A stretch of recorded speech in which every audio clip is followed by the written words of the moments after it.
साथियों, आपका स्वागत है आपके अपने YouTube चैनल श्री राधा ज्ञान 30 में। खाटू श्याम जितने लोग अलग नाम से बुलाते हैं, जैसे बरबरी, बाबा श्याम, शीश का दानी, तीन बाणधारी तथा अन्य अलग अलग नामों से यह जाने जाते हैं। और हिंदू धर्म में खाटू श्याम एक बहुत ही पूजनीय देवता है। खाटू श्याम की कथा महाभारत से जुड़ी हुई है। जान एक बहादुर योद्धा बर्बरीक ने अपने एक महत्वपूर्ण भूमिका महाभारत में निभाई थी, और आज के इस लेख में हम खाटू श्याम के 11 नामों और उनके पीछे के कारणों का पता लगाएंगे। खाटू श्याम के 11 नामों को जानने के लिए इस लेख में अंत तक बने रहें। बर्बरी। खाटू श्याम का पहले नाम बर्बरीक था, जो कि उनकी माता और पिता द्वारा दिया गया था। बर्बरीक की माता का नाम अहिलावती और पिता का नाम घटोत्कच था। घटोत्कच अधिक शक्तिशाली गदाधारी भीम के पुत्र थे और माता मौरवी नागन्या की पुत्री थी। मौरवी नंदन।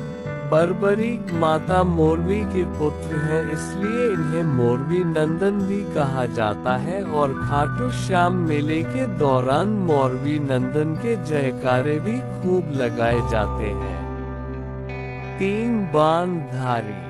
बर्बरीक भी अपने दादा और पिता की तरह बहुत ही महान योद्धा थे। बर्बरीक ने श्री कृष्ण के कहने पर माँ दुर्गा की तपस्या कर माँ दुर्गा से 3 बाण प्राप्त किए थे, जिससे वे संपूर्ण ब्रह्मांड को जीत सकते थे। इसलिए श्याम बाबा को 3 बाणधारी भी कहा जाता है। उनके जैसा धनुर्धर इस पूरे ब्रह्मांड में न तो था, न तो है और ना ही कभी होगा। शीश के दानी।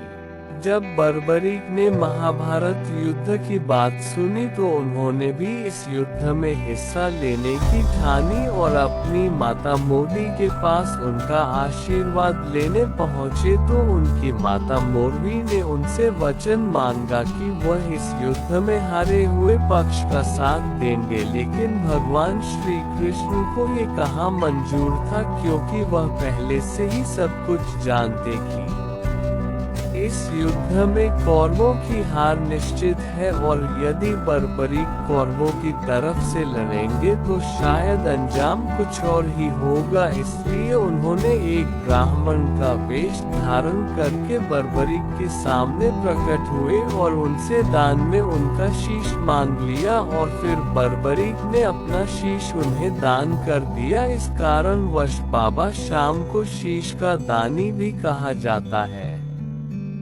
श्री श्याम। जब ब्राह्मण रूपी श्री कृष्ण ने बर्बरीक से दान में शीश मांगा तो बर्बरीक समझ गए कि कोई सामान्य ब्राह्मण नहीं है, क्योंकि ब्राह्मण कभी भी दान में शीश नहीं मांगते। और फिर बर्बरीक ने उनसे अपने वास्तविक रूप में आने के लिए विनती की। तब भगवान श्री कृष्ण ने अपना वास्तविक रूप में दिखाया और उनसे कहा कि इस महाभारत युद्ध को प्रारंभ होने से पूर्व इस भूमि पूजन के लिए उन तीनों लोकों में सर्वश्रेष्ठ क्षत्रिय के शीश की आहुति देनी होगी। इस कथन को सुनकर बर्बरीक अपना शीश देने को तैयार हो गए, लेकिन उन्होंने एक शर्त रखी कि वह इस पूरे महाभारत की युद्ध को अपनी आंखों से देखना चाहते हैं। और भगवान श्री कृष्ण ने इस कथन को मान लिया और पास ही रखिए ऊंची पहाड़ी पर उनका शीश रख दिया, जहां से वह पूरा महाभारत युद्ध देख सके। भगवान श्री कृष्ण बर्बरीक से प्रसन्न होकर उन्हें सर्वश्रेष्ठ वीर की उपाधि दी और साथ ही उन्हें अपना नाम श्याम भी दिया। इस कारण से बाबा श्याम को श्री श्याम के नाम से भी जाना जाता है। कलियुग के अवतारी।